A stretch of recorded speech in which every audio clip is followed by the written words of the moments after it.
The following is a presentation of the St. Louis Chess Club. Players from 9 nations converge in St. Louis as USChessChamps.com presents the 2nd annual Summer Chess Classic.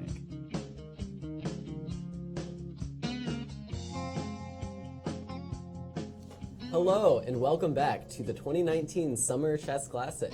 As always, we're your hosts, Caleb Denby and GM Jesse Kraai. It's day 4 here at the Summer Chess Classic, and the first 3 days have certainly had quite the excitement to them. Hopefully, round 4 can live up to that reputation. Let's just jump into the standings and see what we've got going on here in Group A. GM Jeffrey Zhang and David Howell are now tied for first place, both of them winning one of their earlier rounds. David Howell actually taking out Sam Shankland, the number 1 seed, and Jeffrey Zhang taking out Liam Lee, who is actually, I believe, the number 3 seed behind Gawain Jones. Gawain Jones himself is on an even score with 1.5, along with Darius Swerts, and of course Liam Lee and Sam Shankland rounding out the group. And over in the B group, it's the story of one man. That man is Surya Ganguly, who is on 2.5 out of 3 and had decent chances to win his 3rd round game, but couldn't quite pull it out. Behind him is Grigory Oparin, who won his last round game, putting him just a half point behind Surya. Sam Sevian and Hovhannes Gabuzian are both on an even score with 1.5, and Daniel Friedman and Igor Kovalenko are rounding out this group. And over in Group C, there's been a change since yesterday. Artur's Naik Sans actually defeated Brandon Jacobson, who used to be leading the group, but now is tied for second with Alshon Muradiabadi, Dmitry Gordievsky, and Aram Hakobian. And rounding out this group is Christian Chirilla. And let's take a quick look at the tournament format to see what kind of time control these players are playing. There are 3 groups of 6-player double round robins, so everybody in each group will play everybody else in the group a total of 2 times. The time control for the games is 90 minutes for the first 40 moves, with 30 minutes added on for the remainder of the game.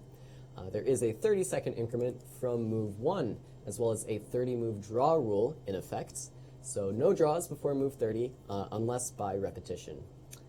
And the schedule for the events. There's basically 1 game a day with 1 rest day in the middle there on Sunday, June 23rd. You can join us for coverage for all of them. The players start their games at 1 p.m., but our broadcast will always start at 3:30 p.m., 2.5 hours after the action starts. Be sure to join us on YouTube. You can chat along. We'll be keeping an eye on that. If you have any questions for us or any questions for the players, as we get some of them in here for an interview, we'd love to pass those along. You can join us on USChessChamps.com if you're interested in following the games live. And you can also join us on Twitter using the hashtag SummerChessClassic. And with that, let's just look at the pairings for Group A. We see Liam Lee and Sam Shankland have already finished their game, and that ended peacefully. I believe that was an Italian, ended without too much conflicts. David Howell is paired against his fellow countryman, Gawain Jones, and Darius Swerts is playing Jeffrey Zhang in our key matchup of the day. Jeffrey, of course, is a co-leader with David Howell, and he'll be looking to take on Darius today, see if he can push ahead of the crowd. And we see those players on the camera there, as they are deep in their game already. And so what do we think about this one, Jesse? Yeah, it's been a really interesting game, and here's the position that we have now. And I definitely think Daro has either you could call it a small or significant advantage now. He's at least managed to get something out of the position. In a position where I thought that Jeffrey was very clever in the opening, where he got this position, and I'm pretty sure this was planned in advance, and this is unpleasant because Black is threatening to get a better version of a normal King's Indian. If, for example, d5, then probably Black doesn't even have to wait too long to play f5 himself and is ready to play knight c6 next. So arguably c4 in this position is maybe a little funny, and that was, I think, a very nice kind of trap, because this endgame, I would say in general, is totally playable for black, and in some ways I would rather be black here. And the idea is that we're going to try to dominate both knights, with f6 first, dominating the f3 knight, and then soon c6 to dominate this knight. And if we kill off both knights, then we're going to claim that we're better, and we're going to say, well, my king is going to sneak into c7, and it will be a force in the position, whereas the white king will not be. So the way I understood it is, because white committed to c4, now the black knights have a square on d4, and whereas the white knights don't actually have that counterpart on d5, because black hasn't committed to pushing his pawn quite so far up the board yet. Right. And I think you could say is that one way to talk about it is to say that black has a structural advantage with the better pawn structure, but white has time. He has more development. And so in the next phase of the game, it's going to all be about, can white use that extra time to do something, to shake up this structure? And he does. And let's see how he does it. All right. So b4, bishop e6. Now, there's several moves that black can do here. I'm sure, for example, that c6 is playable. Bishop e2, knight d7, castles. And here's the first move that I felt a little funny about, but I understand the intention. Black plays knight h6, and his thought is that when black plays c6, what he's worried about is some kind of sequence with c5, knight d2, knight c4, and then landing on d6. And it's not that scary in itself, but the knight on f3 does need to recycle himself out of that terrible f3 square, where again it's dominated by these two pawns. So the knight is headed to f7 to talk to d6, right? And I'm maybe just a little premature. So like another option for black here would have been to just do what you're going to do, which is c6 and king c7, and then talk about the rest of it, right? Seeing where the rest of the pieces go. Anyways, here we go. Knight h6. Now, rook b1. This is clever because the problem is if you push c5 too early, then we're going to get broken up with a5. Right. So rook b1 is just going to allow me to be able to play a3 in response to a5. And after c6, we're going to see this in the game, black has to worry about b5 and then an opening on the b file. Now, generally, my intuition was it still should be okay for black, but let's look what happened. Knight f7, rook d1, c6, knight d2, and here I want to play king c7. And this is maybe where the move is kind of funny. Jeffrey plays rook e8, and I believe the intention is to play bishop f8. It's true, the bishop on g7 isn't the greatest piece, right? So we're going to play rook e8 and then bishop f8.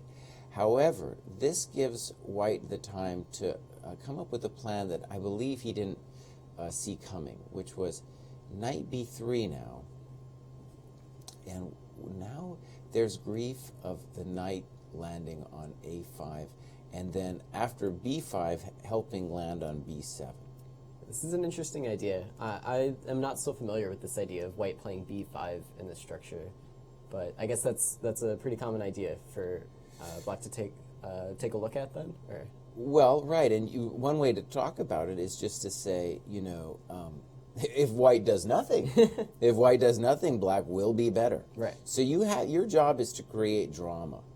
Your job is to create drama, and even there's all kinds of tactics too that are going to come into play with knight d5, for example, trapping the bishop. But the knight, unfortunately, at the moment, doesn't do anything. However, it'll help us understand why black chose this strange move, which is already a sign that things have gone a little bit wrong. Because the whole point of the opening is to hang out on c7, connect the rooks, and make this broad claim that my king is better than this guy, right? Okay, but now white says, okay, let's do it. c5, and here we have to say, of course, white is now better. The structure's dramatically changed, and it's our knight who has the chance of coming in. And it's very difficult to see how black can imagine getting his knight to d5. I definitely agree with that. It feels wrong to play c5. Was there really no other choice for black here? It's Well, already gone a bit astray. I'm sure he thought about other things. Well, yeah. The challenge is there's a threat of takes and knight a5, and then then you got to have something planned against that. Yeah. It's heartbreaking to play c5. It's but very tough. You know, one thing that's interesting. I was talking to Sam Shanklin just before we came on air, and he said this funny thing where he said, "There's no way Jeffrey's going to lose this position. Like, yes, he is worse, but you can't beat him when it comes to what he called a grind. You can call this a grind here because White's going to have to still outplay Black. Right. And I think when you play c5 as Black, you understand that you're in for punishment. But if you have confidence in your defending skills, then you can go ahead and play c5. It's clear you're worse. But, it's not even close to over, right? So White has a variety of moves. He chose a4. The bishop came as predicted. And now Daro is thinking about it. And we're going to head to time pressure, big time here, because we're only at move 16. And both players are going to have big decisions to make about where they want to put the pieces. For example, when does White want to drop knight d5? What are we going to do with the knight on b3? These are all questions that White's going to have to answer, and Black is going to have to dance with whatever he chooses. Yeah. Do we ever see bishop takes d5 after knight takes or knight d5? Sure. Yeah. You can definitely consider it. You're going to be worse, but that's going to be one of your options. It just looks like with the knight on f7, it's natural to try to blockade. If knight d5, bishop takes d5. If a pawn were to recapture on d5, it's very natural to put the knight on d6 and maybe find some counterplay against one of the backwards pawns that way. Yeah, and I think, White will probably intend to take back with the rook. Yeah. I think what the drama for White is you stick it in there, and Black doesn't have to respond instantly. And I think probably knight d6 is going to come almost no matter what. Yeah, putting pressure on the two weak spots in kind of the White structure makes a lot of sense. And let's say, one way to talk about it is to say that the drama for Black now is mostly to do with the king, because the king is finding it hard to come up and connect the rooks. And if the rooks aren't connected, then obviously that guy's obvious out of play. Right. So, yeah, definitely an advantage for Daro. He's going to have time pressure. And just for the fans out there, when you get this low on time, both sides are going to make mistakes. That's a given. I don't care if you're Kasparov or whatever, you're going to make mistakes in this next phase. So it's going to be a knife fight coming up here. Well, that'll be interesting to keep an eye on, but only 16 moves played in this game so far. Right. That's pretty insane. By the way, when people talk to me about how endgames aren't interesting, I get angry, because this is beautiful. This is good chess here. Well, this is almost not an endgame, right? It's a queenless middle game, you might say. It's going to, the different versions of how you define endgame. Fair enough. So I want to say Sam's game with Leliem was a draw. We might talk about that later, but let's leave that for a bit. Yeah, why don't we take a look at the B group? Let's see look at the what B our group. pairings are Yeah, like. let's look at the B group. And so we have Sergey Ganguly, the tournament leader, playing against Daniel Friedman today. Igor Kovalenko is off against the tournament number 2 in the B group, Grigory Oparin. And we have Gabuzian playing against Sam Sevian. So this is our key matchup for the day. Gabuzian, of course, squaring off against the American youngster, who I believe is the number 1 seed. And so why don't we see what's going on in that game? Looks like White has a nice knight on b6. But By the way, we had our picture wrong. That wasn't Gabuzian. Yeah, that was Ganguly. But anyway, he is playing Gabuzian, so don't get confused. And Sam, I think, definitely has, let's say he's got a small advantage here, because the bishop is not great, and this pawn is a little weak, and this knight, which is very proud, probably can be neutralized, if nothing else, by trading the queens and bringing the king to e7. Is it enough? I Probably not. It's probably not enough, but the game is definitely going to go on, and we're also they're going to make time control much more easily than the last game, right? You remove 34. But let me just show this game because it's really interesting. You would almost expect from that pawn structure that it was a King's Indian, but it was... Well, it does turn into Yeah. a King's Indian structure for sure. Gabuzian played a3, and it's kind of interesting. I don't know if it was psychological, but Sam has experimented himself in strange English openings. So this was an attempt to do a strange English opening. I think Korchnoi was one of the first to play this. It's totally playable. Let's look at what happened. Black can do a myriad of different things. He chooses this and this strange move. I don't like it, but Black is going to be fine. Let's just say this. After a3, your challenge as Black is where are you going to put the dark square bishop. And so Sam decides on this, where the bishop is trying to get in d5. But is it really pleasantly placed on c7? I feel a little funny about it. It's a little awkward. Okay, so in order to stop c5, Gabuzian makes, let's call it a positional sacrifice. He gives up his dark square bishop, and that's going to set the tone for the next bit, where the question is, can this unopposed bishop become a monster or not? At the moment, it doesn't seem that special, but let's take a look. g3, bishop g2. By the way, this d6 move was a little weird, because on the next move, Sam plays queen d8, and so you'd figure if you're going to play queen d8, just play it now and make white wonder if you're going to play d5 or not. But okay, let's look. d6, castles, queen d8, b4, a6. a6 is clever in a lot of ways. One of them is that we might want to bring the bishop. It gives us that opportunity to come to do a peekaboo on v6, to do peekaboo on v6. So, queen b3, d4, knight d7, and now the committal move, which is going to take us into a King's Indian structure. I felt that after this, Black was a little bit better, and I guess if I was White, I would have wanted to, at least, that would have been my intuition. Maybe there's something wrong with it, but that would have been my intuition. Because after d5, what we've done is we've entered this position. It's like a King's Indian where normally your bishop is bad on g7. Now it's not. It's kind of like ready to come out and do stuff. Plus, you got rid of the White, when I say you, I mean White, got rid of the dark square bishop, which is generally like your hope, against a King's Indian to do damage. Because your pawn's probably going to end up on light square, so you want a dark square bishop, and that means also that this guy's going to look particularly sad. So here we go. If we go back a couple moves, I would have considered taking on e5 before anything else, kind of, because I want to move my knight off of f3 to kind of open up that bishop on the diagonal. But yeah, d5 looks really weird to me, because knowing you have to take back with the pawn is just kind of admitting that your bishop's gonna be bad.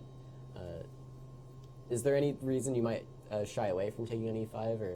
Yeah, in general, you don't want to take on e5. Okay. For the simple reason that this pawn is better than that pawn, and you're giving this bishop more space. Well, then, maybe even something like e3. The point, I just want to move my knight e3. I want to move my knight on f3 out of the way, so my bishop can start playing and putting pressure. Fine. I'm pretty sure he, whether it works or not, he was probably worried about b5. Maybe it doesn't work, but I think that's what he was worried about. Yeah, something like that. But yeah, anyways, this was the controversial move. And what we have now is a King's Indian, and the bummer is simply that it looks like Black is faster and that the bishop on g2 is not so hot. So a4, and here was a big moment for Sam, because he parts now deliberately with his bishop on b6. He's going to, in a way you could say, he's going to sacrifice the bishop for some time. Clearly this would be an amazing piece on the attack, right, with f4 at some later date. So giving it up, I feel, is a big deal. white is threatening to play a5, not only to gain space, but to shut down that bishop. So you could have imagined other things like an eventual, even if he does play a5, to play rook c8 and this, or even b6 to tickle the a5 pawn. But Sam keeps it simple. Let's call it that. Bishop b6, knight c4, and knight f6, allowing him to take and claiming that he has the initiative. And it's true. It's true. He has the initiative. It's kind of difficult. Like you want to play knight f4, a4, but the pawn on e2 is hanging. So then you compromise your position with f3, and then try this business. I don't know. Knight h7, simple and strong. Simple and strong. And this position seems real nice to me. You can do what Sam did in the game, queen e7. It feels like rook c8 is a candidate move, f4 is a candidate move. But anyways, this made a lot of sense. Now e4, and I did want to play f4 before white got that. Right. That would have been, where am I here on this position? Of course, the drawback with that move is that after knight b6, your rook is not nearly as cool as it's going to be in this position, right? But okay, I think a lot of King's Indian players simply say to themselves, I've got the better bishop, I've got the weakness on e4, and I should be a little bit better. Right. And the knight on b6, not so special. So, bishop e2, forcing this off. And white says, I'm going to force everything off. Check to the miserable king, queen g6. Okay, so here we're going to go, and, you know, the King's Indian is just a mean opening. And here you see that the pressure, even though the rooks are off, the pressure against the white king is simply going to continue. And the bishop on g2 is going to continue to be poor. White's hope, though, could be to say that really you only have one weakness, which is the pawn on e4. But black is also going to claim that his king's better with going to h7 eventually, I assume. So then they repeat it a little bit. Will they take a draw? Sam shouldn't take a draw, but he does want to repeat because he's down in time. Looking at the board, I think they've already not repeated. I think black played queen e8 at some point. Oh, he in fact just played. Oh, let's do it. Sometimes I don't click on it right. So queen f7, queen f2, queen e8, right. And then queen c2 from white. Fair enough, right. So yeah, Sam definitely has a small edge, but it's very tough to win these positions. Well, yeah, I mean, there's some immediate threats. I guess queen c2 on queen b5, you're just going to play queen to c4. It's difficult to see, yeah, what black's idea is going to be.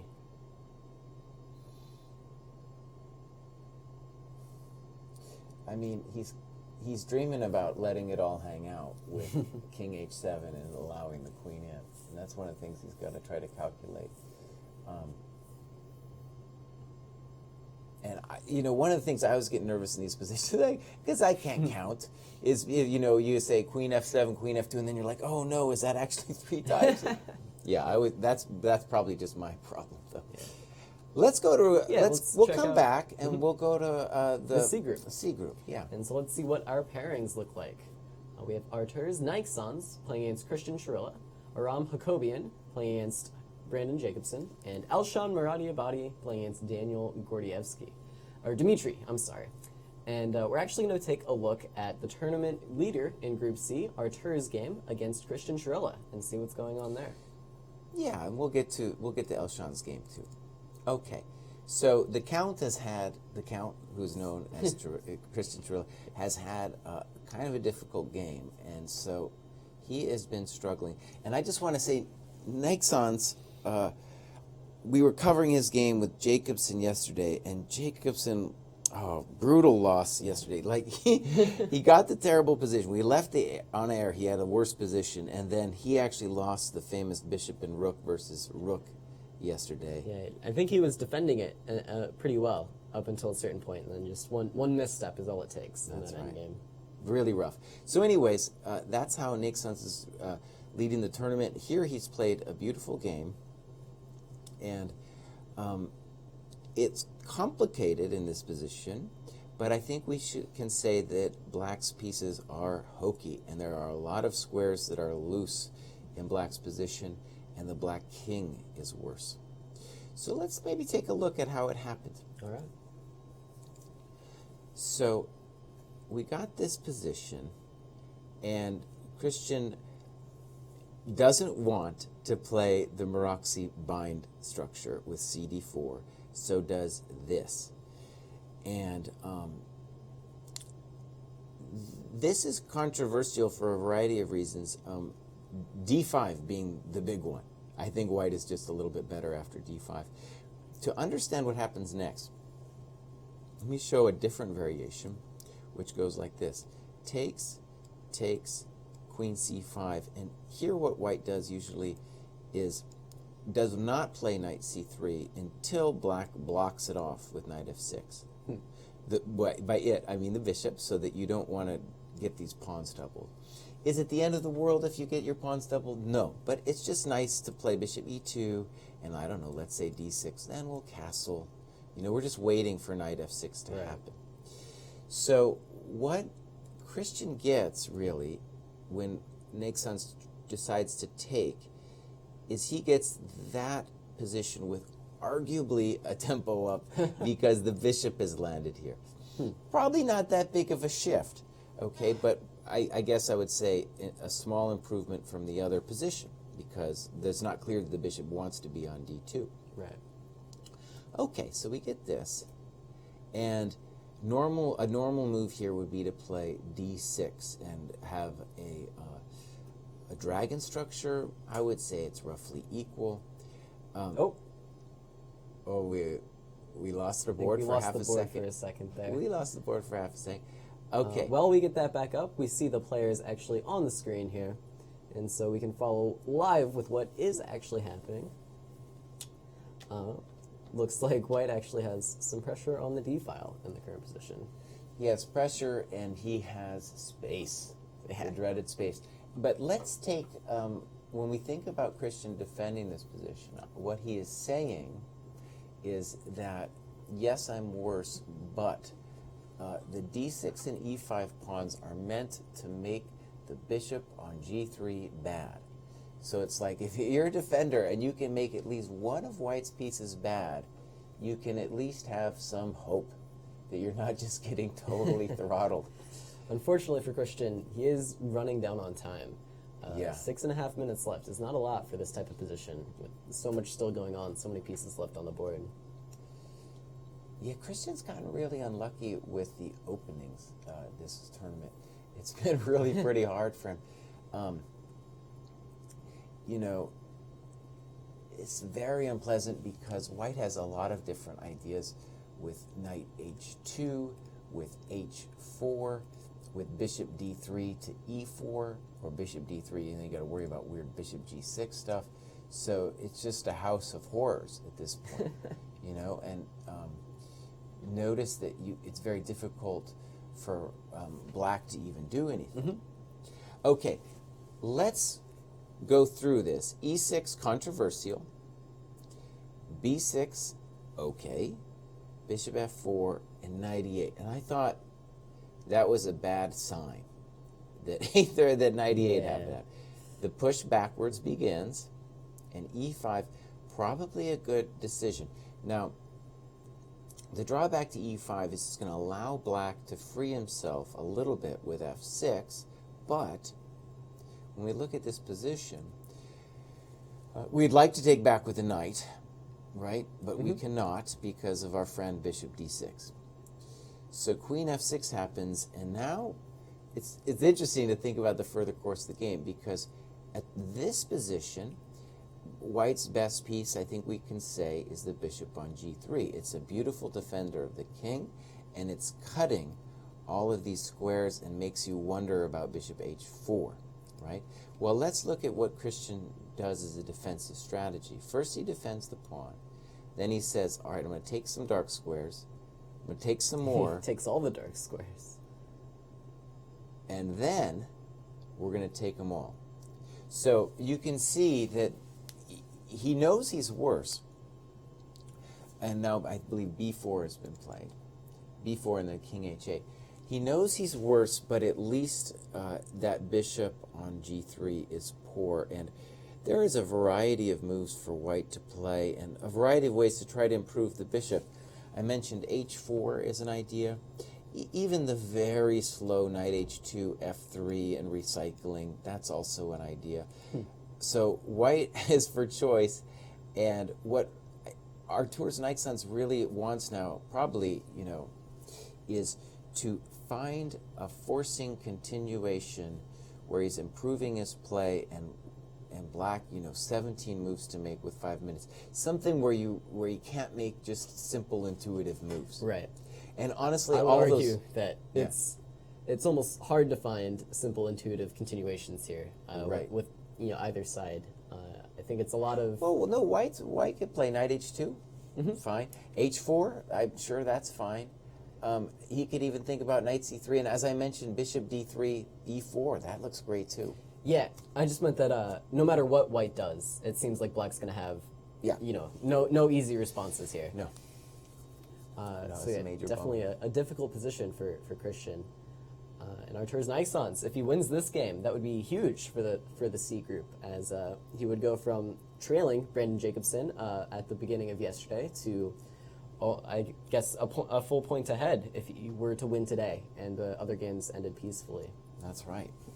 So, any other games you want to check up on? I just want to say I was hanging out with Brandon, and the kids lived a perfect life, and he was really upset, and he was like, I got to get this anger out of me, so we were playing some bug house, and I told him, listen, Brandon, look, I've got a lifetime of disappointment behind me, and you have just one game. Okay, yeah, let's look at what is our featured matchup, which is the Elshan game, and let me say with Elshan, I've played Elshan a number of times, and I've done very poorly. And one of the things I've noticed he does is he really, when he prepares against you, he is going to look to try to find something first where he's going to know the position better, and it's going to be a little squiggly. By squiggly, I mean he likes it when there's some weird dynamics in the position where he feels like maybe you don't get. And this was an interesting attempt in that vein, which was he never, or I wouldn't say never, but Elshan very rarely plays e4. And this was clearly on the assumption that he was going to get the position he got. I was upstairs watching this game, and he had blitzed out all of these moves way into the deep theory here. And black was the one who started thinking around here with knight e7. But the weird thing about this is if black is familiar with this kind of structure, no amount of preparation is going to get you a real feel of it. And kind of the key is, like, how good is this unopposed dark square bishop? White wants to ghost him, and by ghost him I mean just let him hang out and say he's not controlling any important squares. Maybe we say we're going to gaslight the bishop. I've never said that before. He's going to gaslight the bishop. Sure. So we got knight cb4, a5, queen b7. And black, I feel, just plays this intuitively, and at least from what I saw, I didn't feel like white had anything special here. I think if you play this opening, this is kind of what you're looking for, this kind of business. So, simple play, but put the pawns on the opposite color of your unopposed bishop, the bishop on g5, right? And here's our critical moment, I guess. Black doesn't have to play b4, but now this is the moment where he's really going to go for it. So let's see what he's up to. Snip, snip, snip here, and he's obviously going for the big business. The big business. Queen a3. If he wants to bail out, I'm sure queen takes a3 is a draw. He says, no thank you. I want it all. And notice that while he thought about that, he used all of his time. Right. And, if you're black, if you're white, you got to worry. Black, I mean, you got to worry about queen e5. But the simple thought is, well, I'm attacking your bishop, and so that's good enough for me. Elshon says, this? That's a spicy move that maybe Gordievsky even missed. Maybe this looks like a draw offer to me, right? Because if black does take the rook, then white is just going to give it perpetual, unless there's some deeper idea. But well, it also looks like Elshon knows that Gordievsky's played a great move, because first we get a snip on d2, and now Gordievsky can. I think he has a number of interesting moves he can think about here. Well, he can't think for too long, and that's always the problem. Well, he knows it too. He knows that he can take the draw instantly. Yeah. So he's going to let it. Yeah, let's watch this for a second. He knows that he can dip it down really deep. Yeah, this is decision time. And okay. So unfortunately, it's very hard for black to just simply improve the position. But he can think about h5. But the problem is, like, even h5, and let's say we just move the rook back or something, do we really have anything? Well, you can repeat the threat with rook a2, right? Something like that. He's what he's looking for, and it would be nice. It's got to be nice if we could defend this guy, but I really see no way of defending that guy. My feeling with situations like these is it's so nice for black to have the draw in his pocket, kind of. And but then players seem to kind of use that as an excuse to use all of their time, and then as they get lower and lower on time, it's almost like, well, now I can't play on because I have no time, and I might mess something up. And so we actually do see a different move now. Bishop takes d5 is on the board. Okay, let's look at that. So bishop d5, and this seems to force rook d5. And I suppose rook a2 is the question of the day, right? Yeah, what to do? So you can see the Gordievsky dropped down to 7 seconds doing that. Wow. And by the way, I have the rook on a2, but they have not. He has not yet done it, right? Correct. So yeah, we're watching. Oh, it's dipping down. He's good at that. I think this is something, I grew up without this increment stuff, and these guys are very good at letting it dip. You got 9, 8, 7. Oh, he snipped. And rook takes d5. That's unfortunate. So he must have seen something he did not like after this move. Rook a2. Let's just imagine here. So rook a2 what is the fear? Is it rook e5 maybe? Yeah, some rook e5 and then rook e8, and then I guess there's queen f8. And on rook like e5, I'm checkmate. also terrified of rook a1. I don't even know. Really? Well, What's the idea? well, you're going to have to go bishop d1. I can't play bishop f1? Oh, you can play bishop f1. Sorry. Okay. You can do that. Yeah. So he took, and I guess we're just... Yeah, takes and queen takes. It's weird. If you're going to take the draw, you should have done bishop d2. Yeah, this is pretty strange. I would rather be white now. No, it's totally It's still just a draw. done because queen a1 and check, Oh, you pick up the pawn right check away. here, and then they're going to agree to a draw. Yeah, I think they're just signing the score sheets now. So pretty exciting. I think Elshon drawn all his games, right? He's got 4 draws on the day. Although he did have, I think, a promising position yesterday, but things went wrong. Let's look at our genius, our resident genius. All right. So this is Brandon Jacobson. Before we jump into that, go ahead. Breaking news: Ganguly has actually drawn his game today over in the B group. Yeah. He was, of course, the tournament leader. He was playing against Daniel Friedman, and that game has ended in a draw. And Daniel Friedman is playing some old school, just equalized chess. Usually in a tournament like this, you get more than one guy like that, but Daniel Friedman's definitely that guy. So it's very hard to press. He's playing openings he knows well and just defending.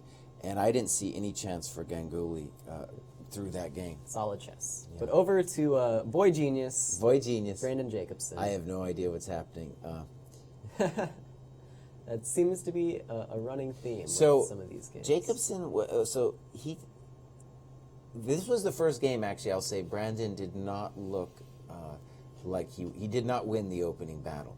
Jacobian knew what was going on, and I thought Jacobson got a funny-looking position early. And here we see him. He's down the exchange, and he's clearly hoping that he's going to survive. Well, yeah, definitely a lot of weaknesses in the white camp, though. He's going to try to pick up a couple pawns, it looks like. Right, and he's making a claim that this knight is at least needs some work, and the bishop might owe us a tempo when we land on either c5 or e5. He's got no time left. Well, 2 minutes. 2 minutes for Brandon Jacobson. What am I saying? No time. That's an eternity for that kid. Let's look back and see how it happened. So, as I said, it seemed to me like Jacobian knew exactly how this was going to go down. Bishop b6 was played quickly, but then here's where Brandon started to think on queen b3. Rook a7. It's a little unpleasant. And this was weird to me. I mean, the next two moves, white can do a lot of things. Let's just say you were just playing normal chess. You'd probably play e3 here. Jacobian plays a3, queen d8, queen c2, and he played it instantly. I was sitting there watching. I was like, well, did you know that queen d8 was going to come? And then he just went bam. Wow. And it was weird. It was like, well, is the idea that you think you want to play e4 or something? I didn't quite get it. So c6, bishop d3, and now g6.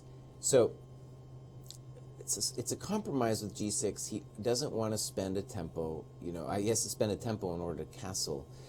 But now that's going to invite this move. And when you're down in... Already he was a little bit down in time, so it's already pretty good pressure. Knight f6.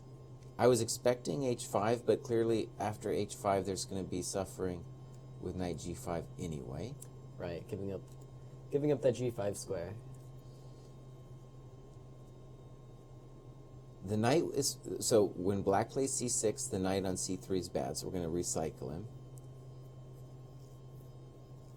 And that's an interesting move. Obviously, well, knight f4 looks more natural. Oh, and now it's getting too complicated for me. Knight f3. So let's think about it. Jacobson is saying, no way, I can't. He's saying, I can't deal with playing h5 myself, so I'm going to try to block it with a piece. Wow. And then this move is saying, oh, if you don't, I'm going to play knight e5. He does it anyway. Interesting. So is this just a sacrifice? Oh, or I is there think a I get it. tactical point? So Jacobian was thinking that if we play h5, let's say, you know, even after black castles, then there's h6, g5. So with knight f3, we're preparing for knight e5, and we're saying there's no h6, g5. And that looks like an advantage, not only because a little initiative against the king, but the rook on a7 is strong. Mm-hmm. So he fixes it. Knight e5, rook a e8, and now it's funny, you know, white definitely for choice, but this unopposed bishop is a great defender. It means that you can't break through on the dark squares. And this is a very committal move with f4. And Yeah. I like Brandon's instincts here. Check this out. c5. Now, I'm sure DC was also a thought, but it makes sense that you want to try to end it. And then, bam! Yeah, rook So in this c5. position, we are technically down a pawn, but the knight, especially all three minors, but especially this knight and this bishop are going to be beasts. And the question will be, for white, will be, can you get a rook on a meaningful open file? Not too many exist in the current position, so... But it's going to be tough to keep them all closed, Right. right? Like, yeah, it's going to be tough. There's the C file and the D file are potentially going to be opened. Mm-hmm. So, I think Jacobson, I like what he did defensively because he was in trouble, but I think he's going to get the work here. All right. A simple first move would be bishop e2. There's I probably think other that's what moves. was played. Did I call it? Let's see. Bishop e2, right, was played. And bishop e6. No trade.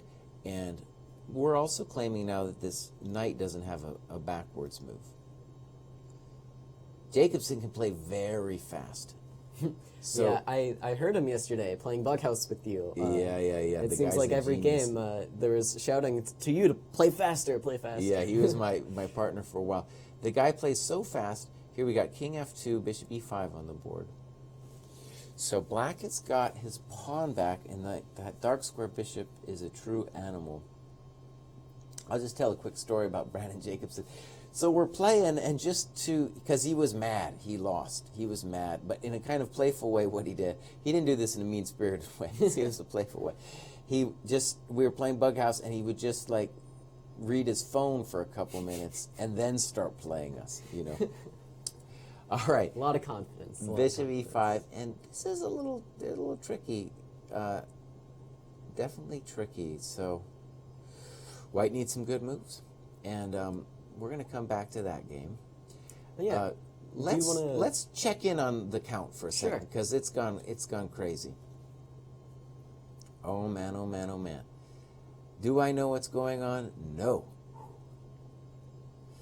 All I know is that bishop on g3 is now out. Let's look at what white did here. So we had b4, king h8, and oh, this is interesting. White said, you know what? My bishop on g3 demands freedom. Wow. He demands All right. freedom, buddy. Snip, snip, snap. Takes. And that's pretty beautiful. And I assume the idea is that on knight d4, there's some kind of business like either knight e5 or probably knight e5, because then you're threatening knight g6. And that might have been what Christian missed. It's like, actually, remember we were saying white has so many different moves, right? Yeah. So you can't calculate them all, and course. c5 is like, if that can work, oh man. Deep trouble, deep trouble.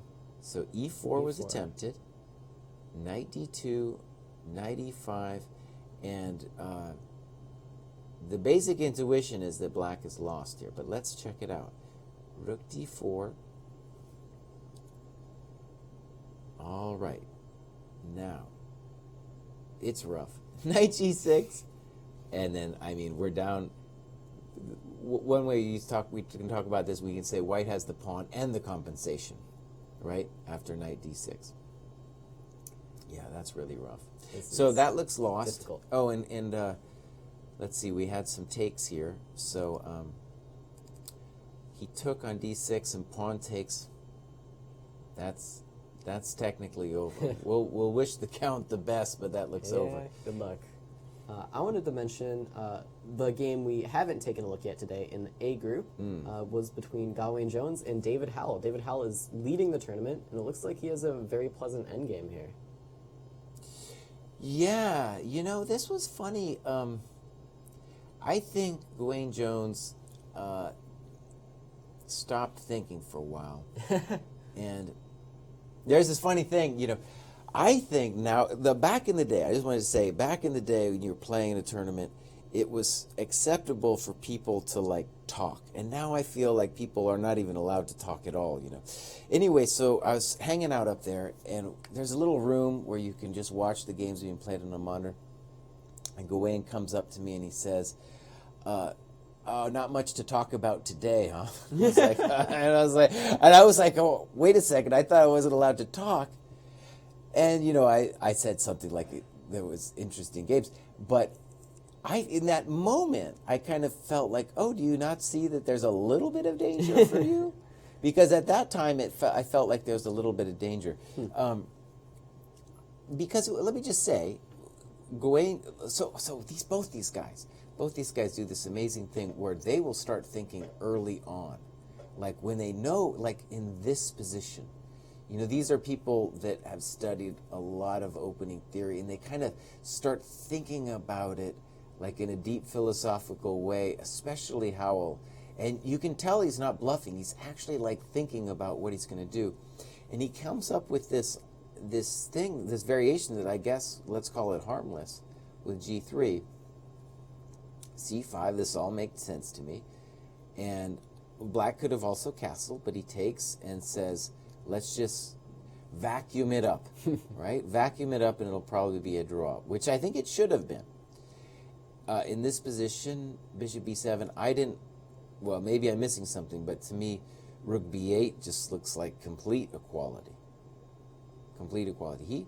He took and played this. I still think it's equal. Bishop f4 is some kind of clever, you know, he's threatening bishop c7. Right. So Gawain now, maybe he had something better, but he starts messing around a little bit. Now, after a move like rook e8, you can say, well, white is, if anybody, white's a little bit better.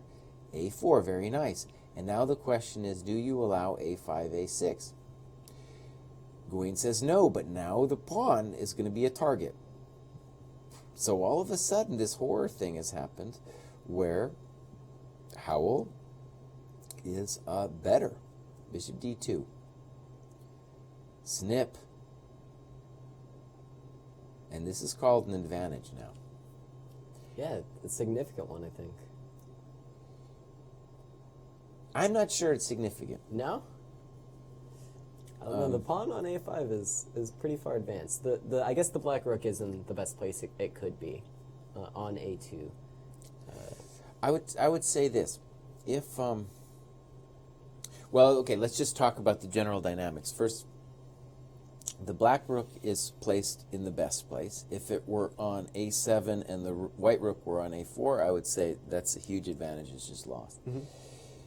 So the drama for white, though, in this position is eventually, if you want to make progress, your king has to go and tend to the a5 pawn. Unfortunately, from here, black is going to get counterplay once the king runs. So the general drawing strategy for black in this kind of position, as I understand it, is when the king runs, we snip a pawn or two, and then we run back and sacrifice our rook for the a pawn. And in the meantime, our king and our pawns have done enough damage on the king side that we can at least try for a draw. So I think that even though Gawain could be upset with himself here, that he's still fully in the range of equality. Yeah. You can see the bummer, right? The white king needs to run. Now, one strategy for white, what he's aiming for, is aiming to try to create a situation where the white pawns are somehow invulnerable to counterplay. And then we run. Yeah. But it's hard to see how that's going to happen here, right? If you move the rook, my king is going to come up. But more importantly, once you move the king over here, you got to aim for that square, b6. Right. You're going to lose a pawn or two. Let's look at Jeffrey's game. That game has made quite some advancements, and they still have not made time control. But notice Jeffrey's time, I think, has gone up. That's insane. Is that true? Do I remember that right? He had less than 6 minutes before. He was close. Anyway, he was definitely close. Yeah, Darius's time has gone down quite a bit. Well, right. It's hard because white has to find a convincing plan here. So let's look what he does. He plays bishop e3, b6, a5. Disaster. Disaster. Did we lose it? a5, knight d6. Oh, but we don't have it. We can talk about it from here. Yeah. We'll go back and look at the position as we saw it. Let my eyes... Oh, yeah, we got a big time scramble on our hands. Goodness. So... Apparently I'm to blame. I'm pressing buttons with my feet. Disaster. But okay, so what's going on in the current position? I have no idea. Oh, and it looks like we do actually have a result over in Christian's game. Christian lost. I guess we predicted that. He's having a rough tournament. It's tough. Yeah. So we're looking at this Tell me what you see over here. I don't understand what's happening. Well, we got the bishop versus the knight. I can count those pieces. This white pawn on d5, I guess it's the story of the position, right? If the white pawn can... I think the some story serious actually threats. is the rooks. Right. Is rook a7 going to hurt? I'll tell you what, we're going to backstep, but let's just look at this position here on the board for a second. Wait, bishop f1 was just played. And how devastating is rook a7 going to be, I guess, is the question. I don't know if I believe too much in it. What do you think? Well, Jeffrey needs to find a move. Let's stay with this. I'll backtrack in a second. We'll look at some of the moves. King b6 played. So let's try to consider. If rook, let's just look at the obvious. So what happens after rook a7? I'm going to guess that the idea is rook b1. So that if you snip, I will snip this way. To get rid of that rook. Right.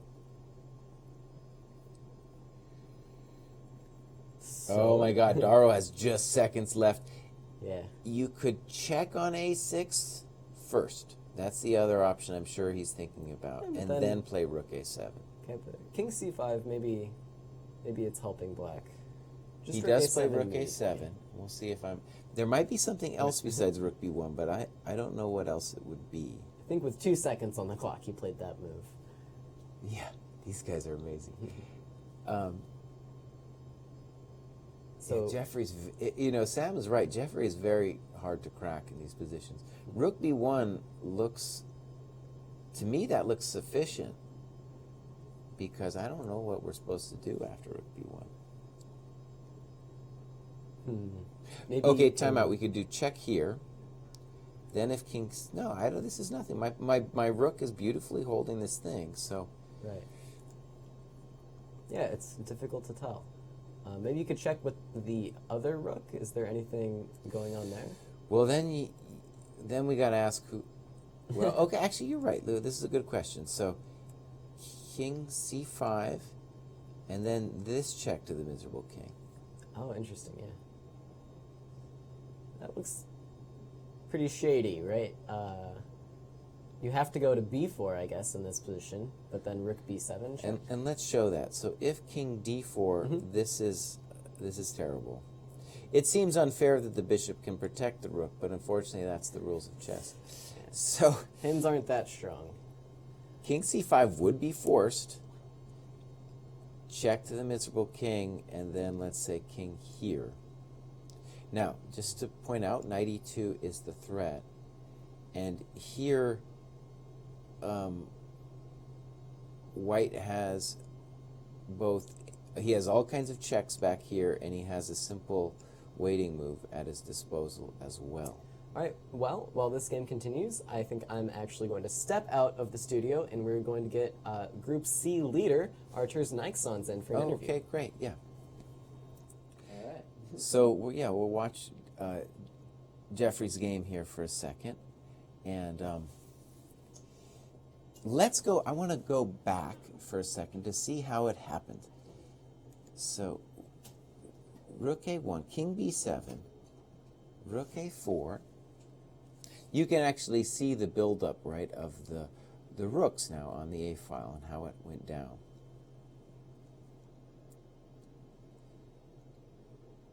It looks very nice for white here, but it got perhaps more messy than he wanted it to be. And here we have this situation.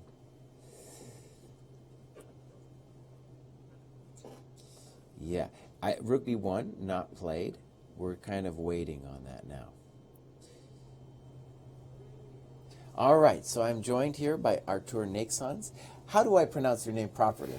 I think you pronounce it just fine. It's Okay. Nixons is the English version, Nixons is the German version. As long as you don't say nonsense. Simon Williams once was commenting my game somewhere, I don't know, online, and he said nonsense. So that was a new thing for me. Yeah. Well, beautiful game. 2 nice games in a row. Where should we start? I don't know. I mean, I'm just playing my game. It's not like I'm planning, okay, today I'm going to have to win because I'm with white color. And, Right. Because I'm playing every single game against Jacobian, I was also not playing for the draw. It just happened that I had to play for the draw in the end, but I just enjoy the atmosphere here. I mean, it's great. I mean, I'm very honored to be here in this club. And when I received the official invitation to play here, I mean, it was, oh my God, I'm going to play in St. Louis. Nice, yeah. Yeah, so I just enjoy my time here, and I try to play my best. Right. Let me ask you about this decision. I've had similar things in the past, and my understanding was here that, can you see the board okay? You Yeah, can see it up there too. With Queen B6, then you do like this thing, and then play like Bishop B2 Actually, and perhaps castles. we can go a few moves back. Okay, When sure. I decided to play third move C4, recently I wrote a database for modern chess. I wrote all kinds of stuff about anti-Sicilian approach. I did the anti-Najdorf, Moscow variation, Bishop B5. I did the Rossolimo, Bishop B5 as well. And recently I wrote about the Paulsen, and I was recommending this move C4 in my database, which was released about 1 month ago. And the point is, if I play immediately D4 instead of C4, Black has the possibility to switch to the dragon. Right. So Yeah, that's the point. I mean, it's that's not the like I point. don't mind.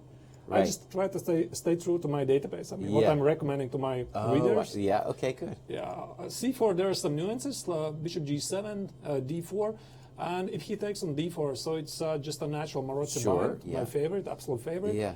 And I think D6 is more tricky here.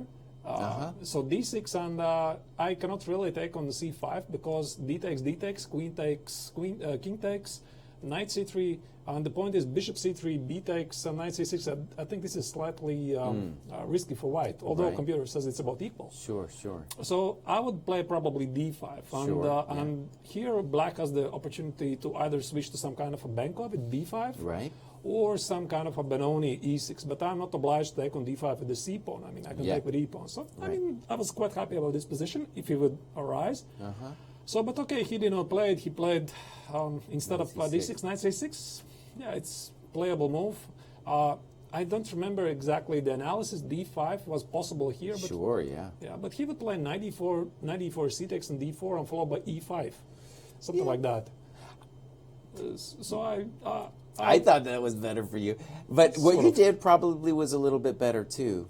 But I mean, as long as I get my Marozzi bind, I'm very happy. So I Yeah. just took on c5. Okay, good. Yeah, Good. so Right, what I was saying was like in this variation, Okay. like what I felt was going on was that he got arguably a slightly better version of this because you ended up having your bishop committed on D2. I'm not sure if it It makes might really not- such a big difference. I kind of agree with you. I don't know, Maybe as it long was- as I have the pawns on c4 on e4, I mean, this is space advantage for me and easy to play. And I think the biggest problem for Christian was that he was not exactly familiar with this position. I mean, he's a very good player. Right. And he played, I think, this kind of structure for the first time, so he was pondering too much time, tried to figure out what is the correct continuation there, and so he got into time trouble, and and he lost the thread. And then I guess we're going to say E6 was the first kind of strange move. E6 is playable, but I think he rushed with it. Usually the standard plan here is D6, Sure, yeah. D6, Bishop E6, maybe A6, B5, I'm not sure. But perhaps it was also interesting if he would actually try immediately like B6, Bishop B7, I don't know. Sure, I mean, yeah. There's this idea that at some point if I play with white Knight D5, only then he plays E6. So I think he just gave me a nice heads up that I'm going to exploit this weakness on d6, and Right. I think I got a very, very good position after the opening. Yeah. You know, it's funny. I think a lot of it is some people can't deal with the Marozzi bind structure. They just don't want. He doesn't want. So he tried to shake it up real fast here. Yeah. And Bishop F4. Here, actually, instead Yeah. of Bishop F4, Yeah. I was thinking about maybe E4, E5 is a game decider, but I don't think it was. Because E4, E5, Knight Okay. E5, So he has to take because knight e4, bishop g5 is just killing the game almost. Okay. So I thought of many moves like, I think it was either bishop e3 or b4. For example, I could play here bishop e3 now. He Oh, would I play, he cannot take on f3. He has to retreat queen c7, knight b5. Again, the only moves, queen b8. Oh, yeah, yeah, yeah. But I could not find exact continuation here. Something like knight e5, queen e5. It's not like I win some material here. Bishop f3 is met by d5. If I play bishop d4, he plays something like queen g5. I can put the knight on d6, but I was not sure. I mean, Okay, yeah, yeah, yeah. yeah, it just did not look like I should go for this position. So already here you have an embarrassment of riches, right? Yeah. you got more than one I nice mean, move. if here. e5 works, I'm almost winning the game immediately. Sure, So right. I was thinking about it quite a lot. So bishop f4 was my second choice, and yeah, he played knight e8. Here e5 doesn't work anymore. So a3. Okay, maybe Yeah. instead of a3, I could have played something like. I like what you did. You just I mean, I was meeting f5 with b4, queen e7, and e5, and he Right. has a terrible position. So Right, that's right. the point of a3. And he played correctly. He played queen e7, and here I realized I have to play e5, otherwise he's going to switch to hedgehog after d6. right. And yeah, bishop b7 was a smart move because he's waiting for me to play queen d2, and he can try to trick me with knight a5 ideas. Yeah, to take on f3, some knight c4 forks on b3 stuff like that. Right. And queen d3 was very accurate. Yeah. At least I was very proud of it. Sure. And he played f6. I think that's a mandatory. Otherwise, I play knight e4. Right. And what did I play? Yeah, I took on f6. He played with the queen. Yeah, I'm not so sure that's very accurate, but maybe it doesn't matter. Maybe he should have tried to take with the bishop so that the knight on e8 can jump to g7, f5, something. I don't know, but it's not very pleasant position for him. Okay, but maybe it doesn't really matter. So he took queen f6. Yeah, and bishop g3, I think is just a solid advantage for white. He Yeah. has numerous weaknesses. Right. Right. No, very unpleasant, and he's got Yeah. a bad knight, and And what did he play there? I was expecting him to play something like queen f5, try to trade off the queens. And I was not sure what I'm gonna do. Am I gonna retreat, queen e3, something? Yeah. Well, what did he play? He played something, rook f7. I thought he made this plan here. Tell me if you feel like this is what he was thinking. Was he said to himself, "I'm going to try to make this bishop bad." I think he had this idea to play knight e7, knight f5 somewhere, but it doesn't really work. I mean, in order to play knight e7, he has to deal with the problem knight f3, e5. And that's the biggest problem. Right, yeah, So yeah. he would need to include d6 and then play knight e7, knight f5. I think that's the only viable plan here for black. Right. At It's least very he tried. difficult. Yeah. Yeah, he tried to make it work, but it did not. So yeah, what did I play? Rook c2. Here is a little point. Yeah. Instead of rook c2, I was thinking about knight e4. Unfortunately, it doesn't really work. No, queen b2 is impossible because of rook c2 and black loses immediately. Queen f5. Unfortunately, this works for black. And the point is knight h4. Supposedly, the black queen is trapped. Black plays knight e5. So all of the tactics, as far as I calculated, they work in black's favor, unfortunately. Oh wow. Yeah. Yeah, and the knight is hanging on e4, so I couldn't really do this. So yeah, I decided just to play some positional chess, rook c2. Yeah, I mean rook c2. I just removed the rook from c1 so that in this Sure. line, this knight h4 is. Let's show that. So in this position, when we go knight f5, knight d3, knight h6, now the bishop is hitting the rook. Yeah.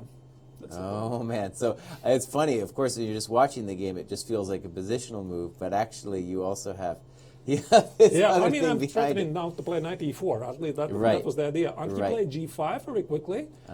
And I did not calculate too much. Perhaps I could have went h4.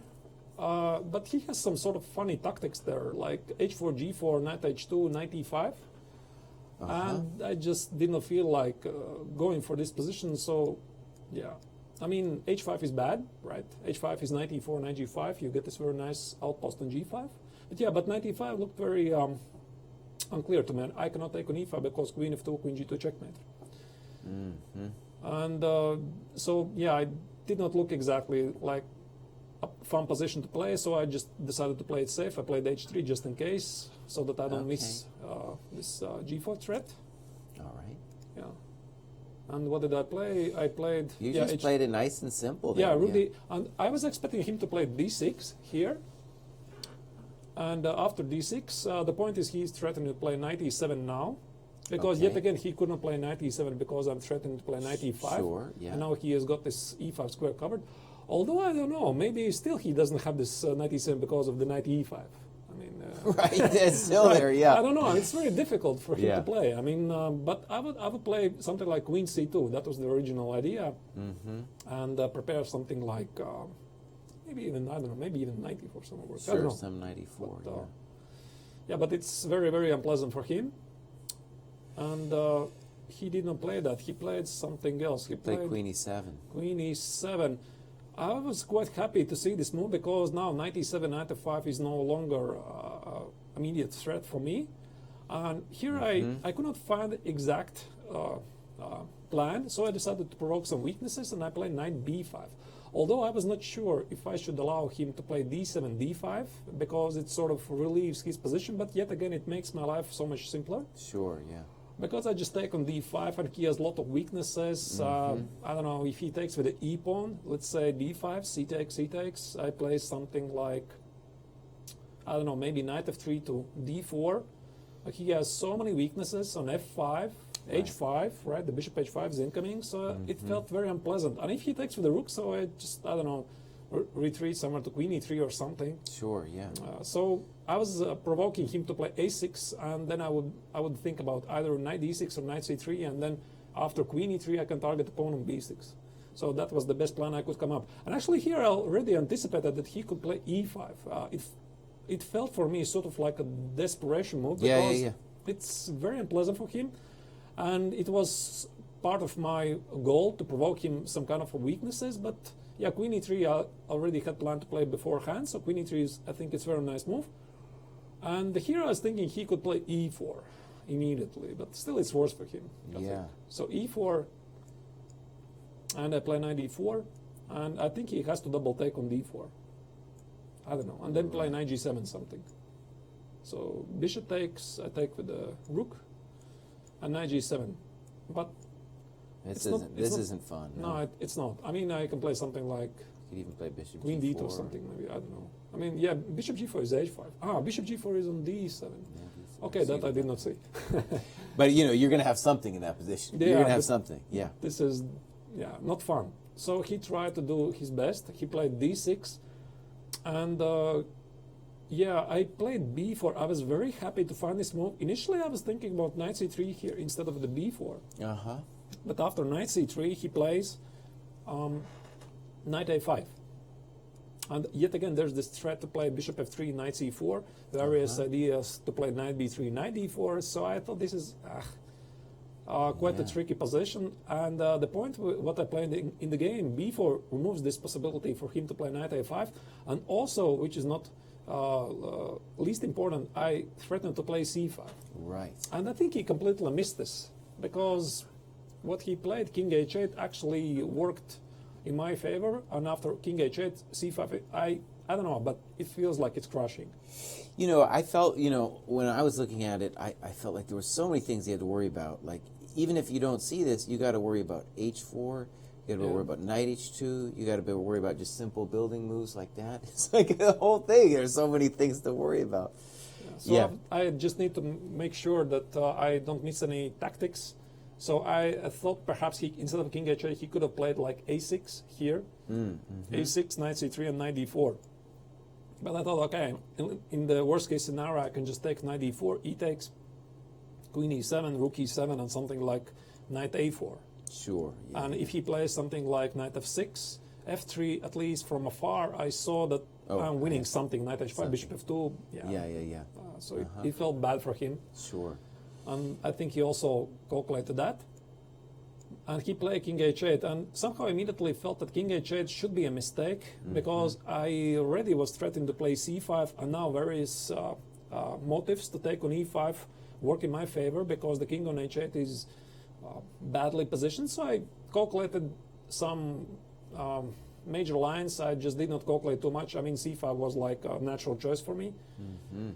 Yeah, I liked it a lot. I admired it because it's like this is the only piece that's bad, and it's going to get fixed the moment you get c5 in, right? So it's like, oh. So he cannot really take with the d pawn on c5. Let's say b takes, and he plays D takes, because I just crush with rook d8 and knight e5. It's There's so many threats. Bishop c4. I mean, forks on g6. Rook d7. I mean, so. That's terrible. Yeah, it's very terrible. I mean, so the whole plan for black backfired. He played this h6 g5, and he created himself these weaknesses. So I just exploit them. So d5, rook d5. I saw that beforehand. Rook d5, rook d5, and initially I calculated only knight d4. I saw e4, but I was not overly concerned. Right. And after knight d4, I would play rook e5. It felt like it's easily winning. You also have knight e5 too, right? That's what I thought you were going to do anyways. Oh, okay. No, I mean I did saw this maneuver, but I did not calculate. I think I would just play rook e5. At least that was the. They both look pretty good. Yeah, they look very, very good. I mean, Yeah. so I did not spend too much time there, so it felt like it should be winning, and he surprised me with e4, and that was quite tricky. And knight d2, I was expecting him to play knight b4. b4. Knight b4, yeah, and at least I think I calculated the win here. Rook d6. And if he takes, I take with the c pawn, and the other knight is falling. So knight c2, queen b3, and e3. I was expecting something like this, Right. but it felt like it should be winning. I don't know. Did not calculate too much. Perhaps I'm even winning after f takes on e3. So the point is, if I take queen c2, he takes on f2. Right. So there's some crazy tactics. King f1, queen e2. No, there is no queen e2. I'm sorry. Yeah. No, this just loses. Yeah. Yes. So it would seem. Okay. Great. So beautiful game. And now you're leading the tournament. Yeah, it feels very nice. I Yeah, mean, obviously, So, I mean, I managed to win 2 games with white. The start was slow. I was playing Elshan in the first round. Right. I got quite a good opening position. I think I was out of the theory after something like move 5, because I was gonna play e4, e5 in the morning. Yeah. And then I just had this feeling, okay, I'm going to play the English. So I just decided to play c4, and he surprised me with the first moves. And after the game, he confessed that he just changed his repertoire. It's not in the database. So Right. yeah, move 5. GM sometimes can be out of the book. I mean, Yeah. it happens. Okay. Well, good luck for the rest of the tournament. Thank you. And we'll hope to have you back down here. That was a beautiful game, and I think we're going to see more. Thank you. All right. Yeah. All right, everybody. Let's take a quick look at what else is going on. And I guess our big question is, we had a result in Jeffrey's game. And Jeffrey, as Sam Shanklin predicted, was able to hang on in this position where it looked very dangerous for him. And he did not play rook b1. We saw some conceivable grief in that variation, but instead played king c5, saying that you can have the h7 pawn, but it's not that big of a deal. Snip, snip, just snip, snip. He's not worried about anything, apparently. Bishop c4, and then they agreed to a draw. So, you know, when you play this way and you play c5, get ready to defend, and he did it. And, you know, when you imagine making 2,700 as Jeffrey's doing, it's not always the sexy games that are going to lead you there, but it's going to be the ability to hold a draw in a game like this. Yeah, impressive stuff from Jeffrey, and impressive stuff from Arturs as well. Absolutely. What a couple of games we had there. So what game strike your eye now as we head into the latter half? Well, so Ganguly drew, as we said, and I'm going to say Howell and Gawain are going to draw. They're going to do a friendly English draw. And let's look at Kovalenko. Some surprising stuff happened there, where earlier I felt Kovalenko was better, but he is clearly not better anymore. He's got this difficult endgame. So it's clear that something went wrong. White has really no counterplay against the black king. And the drama is simply going to be, can black pick up one of these pawns? I'm going to guess yes. That's my my intuitive reaction is, yeah, you should be able to pick up one of these pawns. Not sure what you do with white here. Because, I mean, rook c2 is coming, and...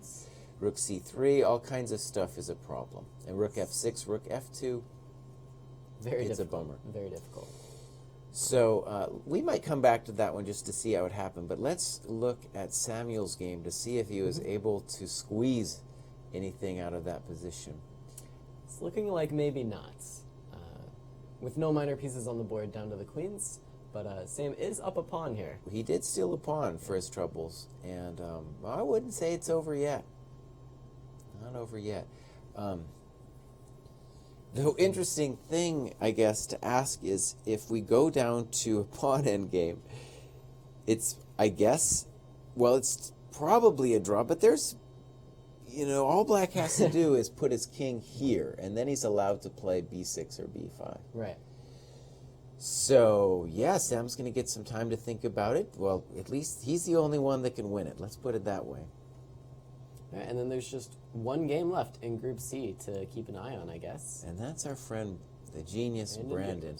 I was very interested to see how this was going to happen. Ooh. And let's look at how it went down. So bishop e2 is pretty much where we left it. Bishop e6, king f2, bishop e5. Obviously, the b2 pawn is a problem. White says, goodbye, rook. I know that the Armenians like to do the exchange sack, but this is a little bit... Do you really want to do it? All right, he did it. And now we have to ask, is white even better? Because he has a problem with the knight on g3 being terrible. Black has some problems too, right? The d5 pawn is always going to be a little bit loose. Can be targeted by the light squared bishop. Well, I mean, it would be amazing if black, just the black, it's black's in the game. It's kind of like, the fact that I can't answer immediately who's better here means that black really caught a break. Absolutely. So rook c8, e4, okay, I like that move. By the way, that was a nice thing. I feel like a lot of times people are obsessed about the isolated queen pawn, but the thing to obsess about is your bad knight on g3. So maybe white did get a little something something, but it's not much, is it? Brandon looks like he's holding all right to me for the moment. Got his bishop to the nice square on d5. Okay, there's maybe a little push. All right. I still don't really believe it, but there they have it. They've made it. They're going to take a break. They're going to take a break and think about it. Yeah. It looks pretty. Just hitting that move 40, and it looks like Jacobian has actually been thinking for quite a while here in this position. Yeah, the bummer is if you play b5, your c pawn is weak. Right. And Brandon just needs a couple moves really to start his own play on the king side. And maybe white regrets pushing the king up to f5 because later on it's going to be a valuable piece up there.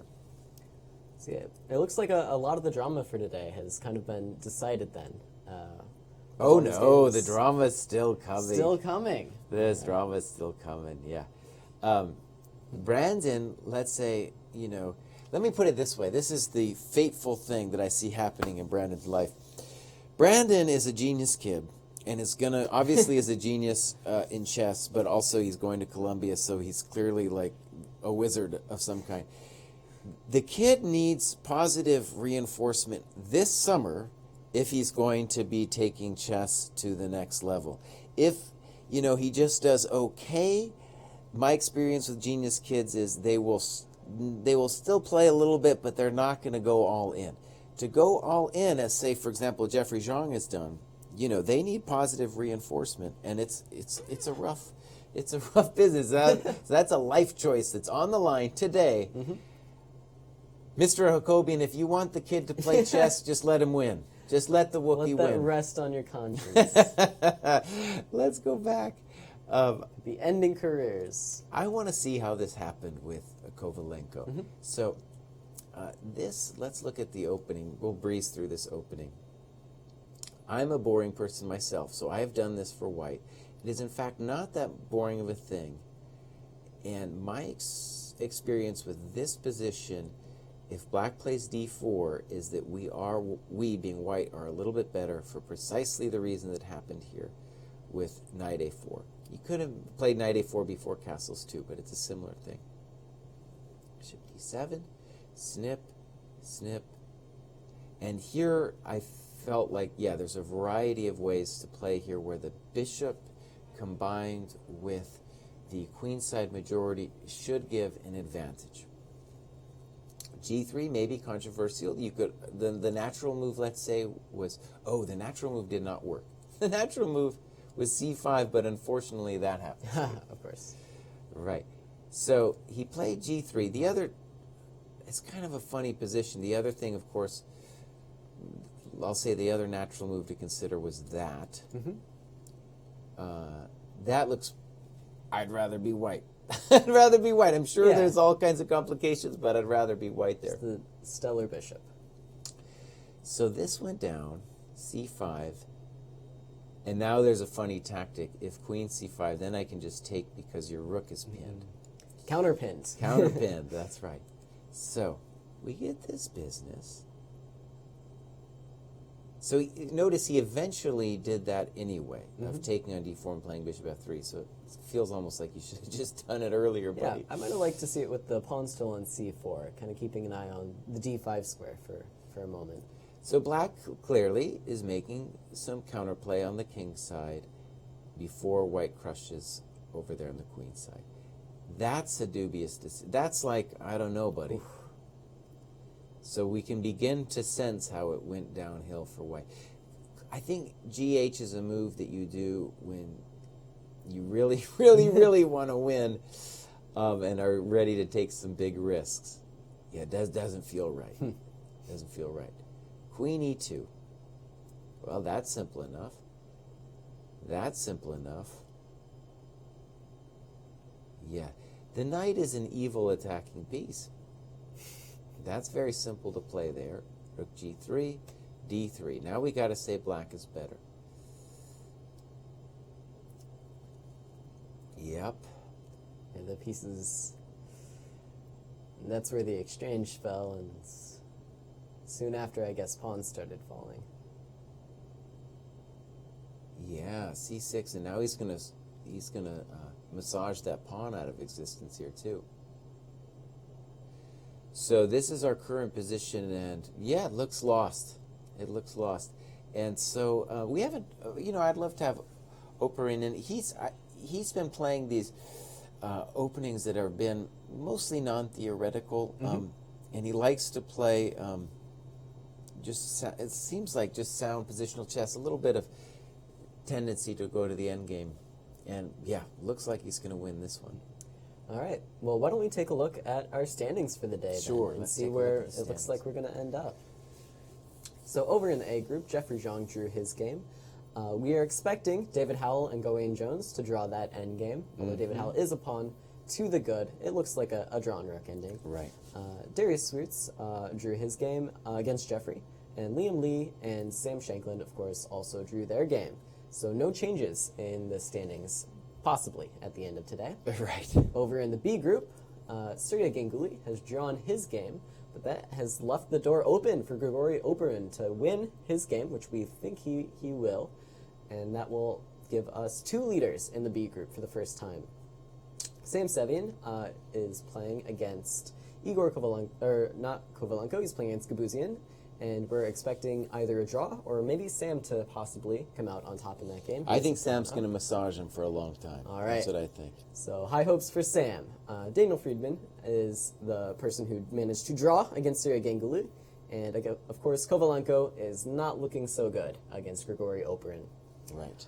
And over in the C group, Archer's Nixons is the man of the day, winning his game and jumping out to 3 points, possibly a full point ahead of the rest of the field. Although Brandon Jacobson is going to have to hold on for as long as he can against Aram Hakobian to get his half point. Yeah, I don't think Brandon, I don't know what's going on in the position, so I think anything could still happen in that Anything game. could happen. Anything could happen there, yeah. All right. And upcoming broadcasts. We have actually some exciting stuff coming ahead in the days following the Summer Chess Classic. We have the Croatia tournament, the Croatia leg of the Grand Chess Tour. All of the regulars will be there. I think the 12 is it now in the tour will be playing in Croatia.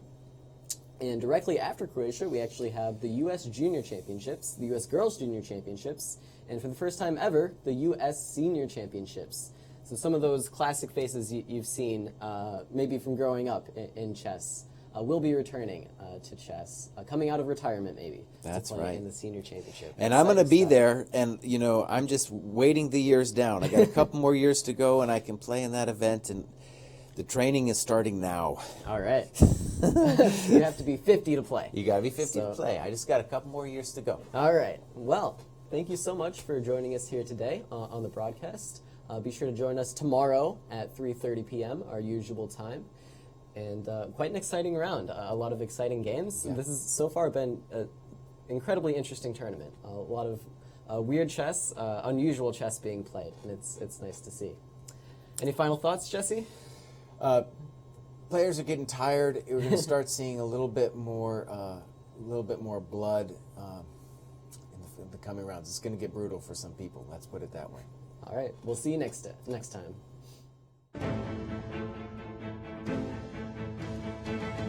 This has been a presentation of the St. Louis Chess Club.